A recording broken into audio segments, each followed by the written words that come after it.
So our next speaker is Stephen Hobbs.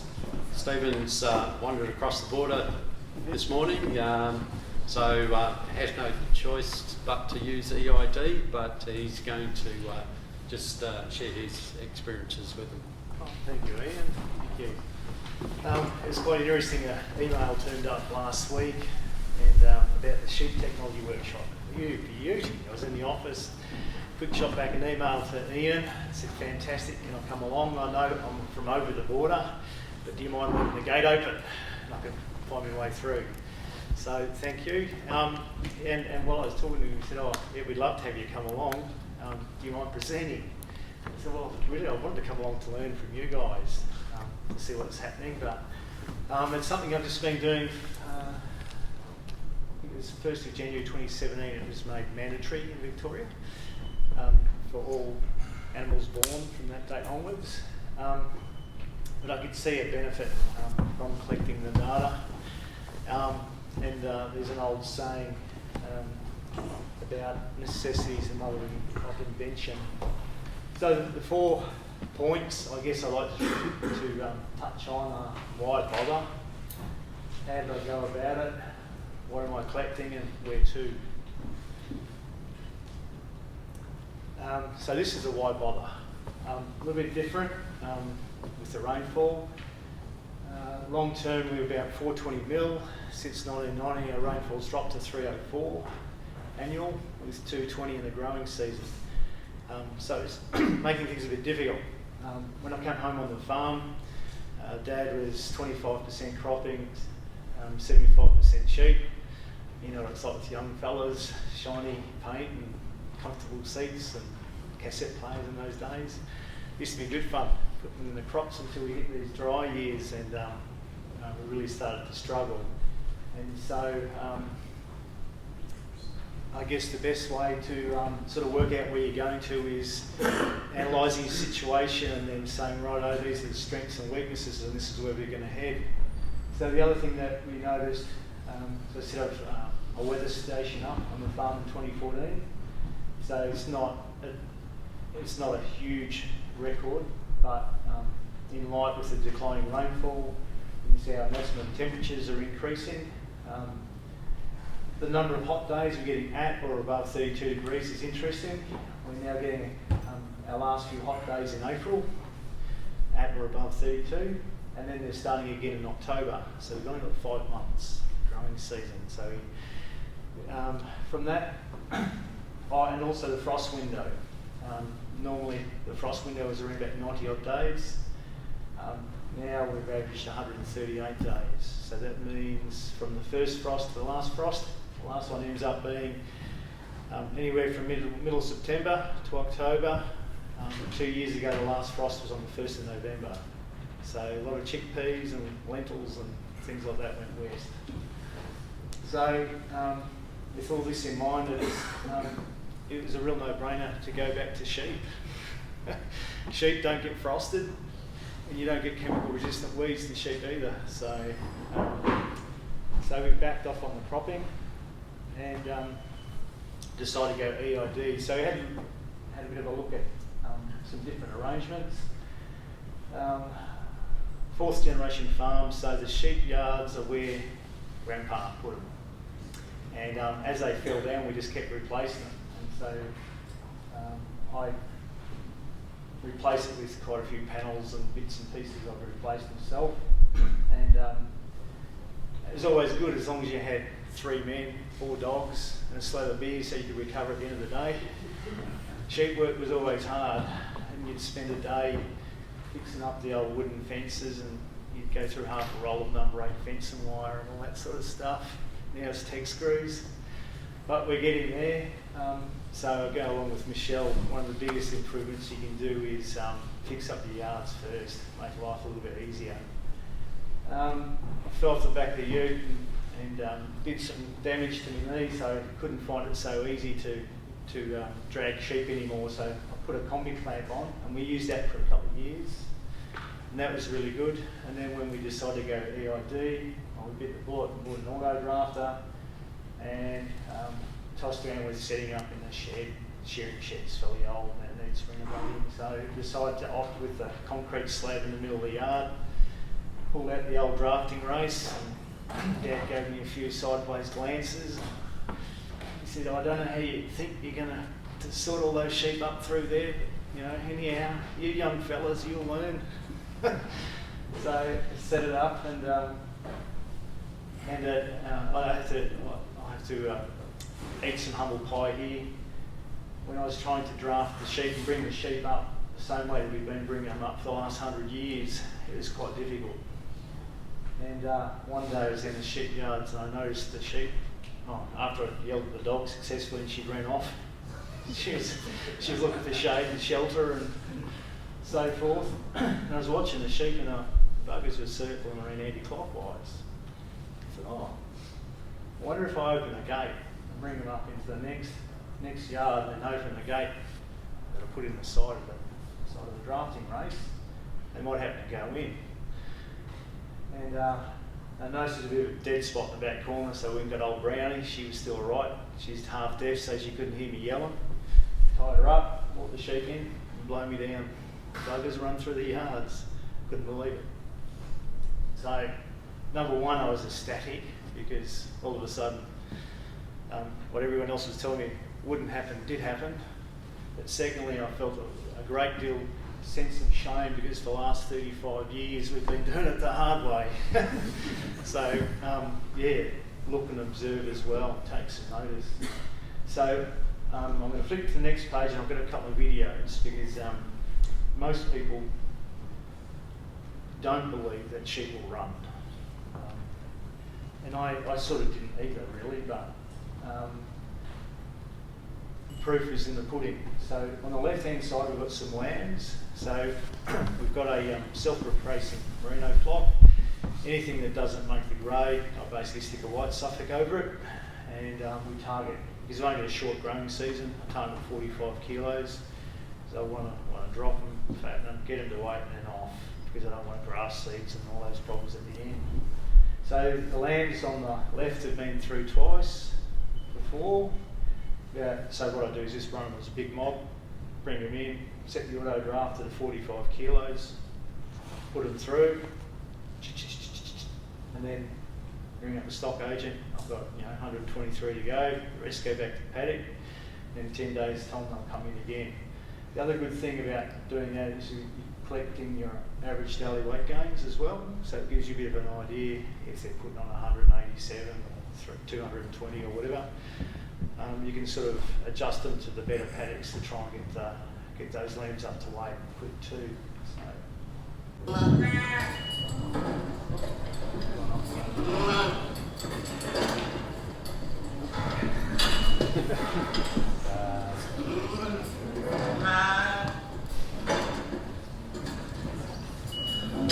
Like all technology, it worked last night on the computer.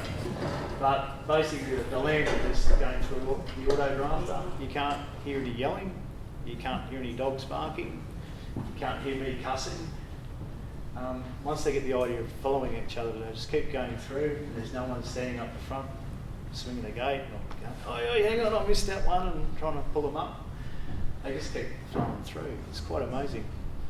And considering for 100 years we've been battling sheep work, it's quite remarkable. Yeah, and these are the old ewes. Put a little bit of sand in them a couple of years ago to plane them out, and that made them extremely stubborn and gave them an attitude problem. They don't mind walking through it either, so I'm just sorry it's sideways. But yeah, I don't have to yell and scream anymore. I just drink recreationally now rather than for sanity reasons.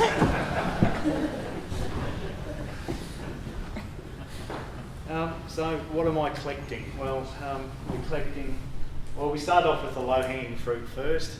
So it was basically weighing the ewes, and then combining that with our scanning data to work out our fertility and our fecundity.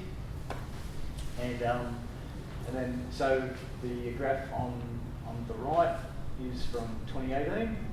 And so we can see our optimum fertility range, weight range, was at that 65 to 70 kilo band. which was interesting because that sort of matched up really well with lifetime ewe management when we were condition scoring, so it's about a 3.2. And I wanted to see, so this is only, I haven't had time to put it in the graph or anything,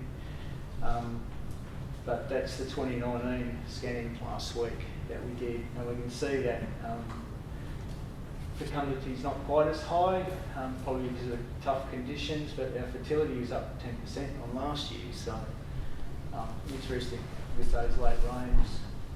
But our weight is still in that 65 to 70 kilo sweet spot for our ewes. So it's quite interesting. And then we're also collecting fleece weights in the shearing shed, which is good. And so I run on my sheep these big mobs, and then before, so I'll run 800 or 1,000. I've got 1,000 ewes and 200 hoggets, so I'll generally put all the ewes together. We run them all as one big mob and graze out paddocks. So I'm moving down into regenerative practices. So I want to get bare things off, get soil disturbance, break the crusting up to get germination of new plants. And before lambing, so around about now, I bring them in, and then we draft them out into Donny Merinos, and White Suffolks, or ewes mated too.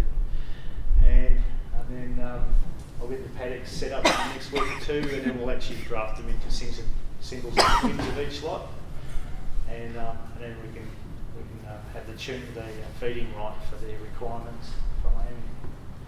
So last year was really quite amazing. So we broke them down into 4 mobs.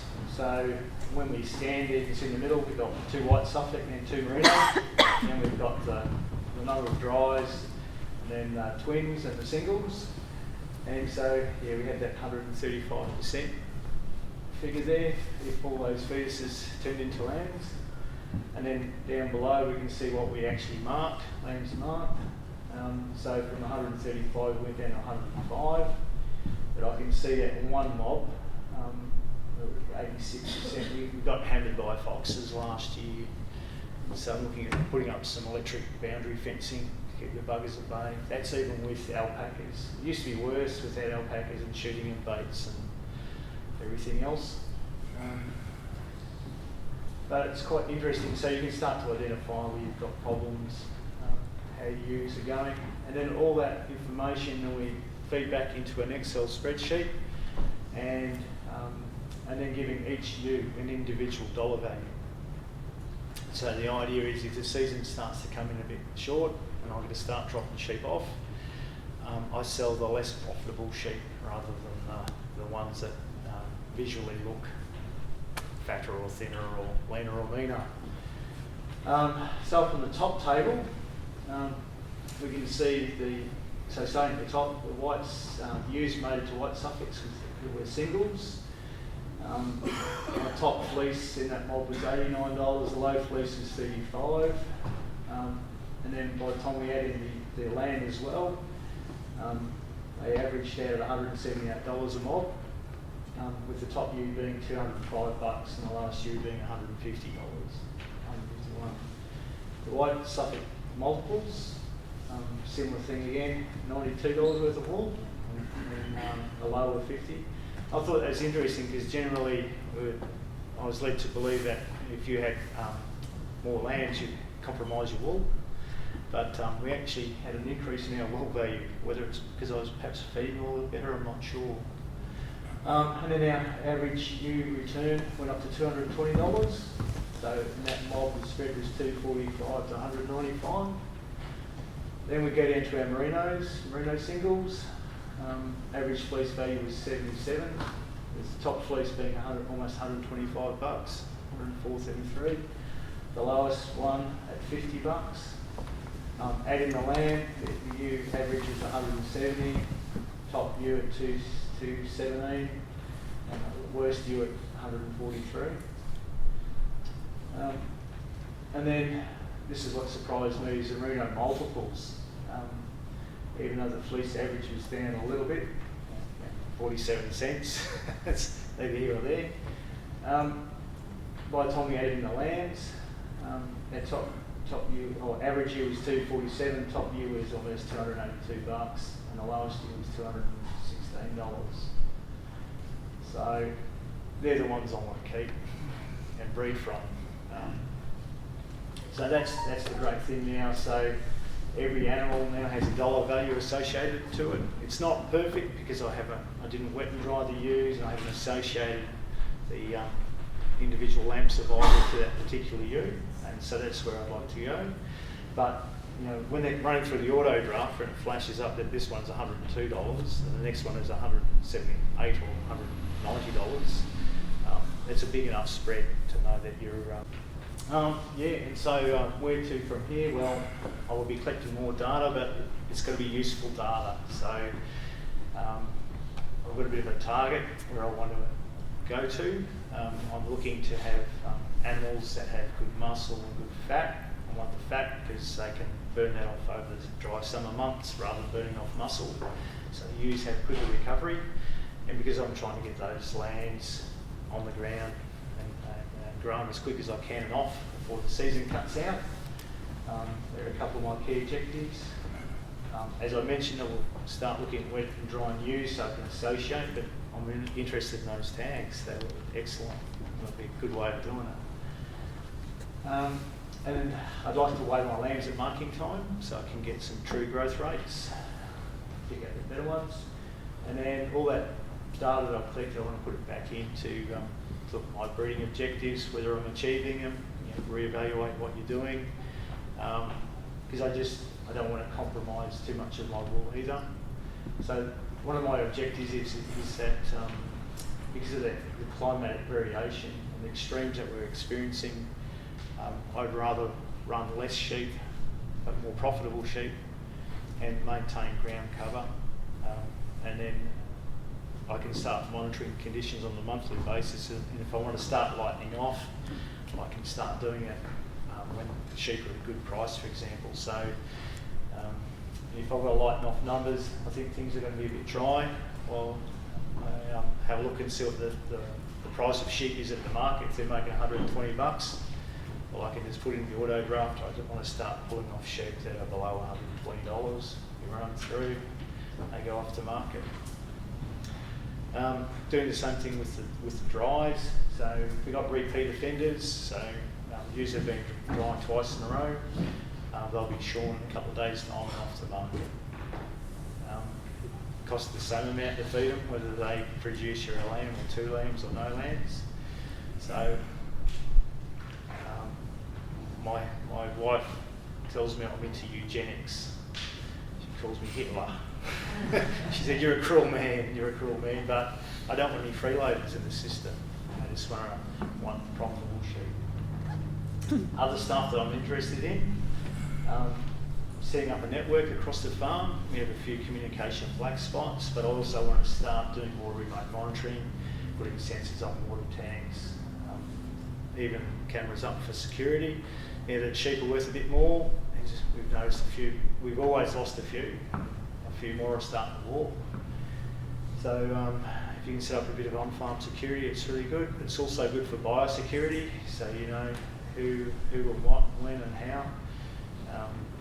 You get spotlighters coming in, spotlighting on your place, and they've got 3/4 jacks in their tyres and they leave them all over your paddocks for you. Not real good. But then also I want to do a bit more with sensing. Because part of our farm's quite low lying and very susceptible to frost, so I'm interested to see what ground temperatures are and what it is a bit further up. Moisture, wind, and I'm sure there are a lot more exciting sensors and little bits of technology to play with out there that I haven't even thought of. So, and that's why I put more exciting stuff. Very good. Thank you very much.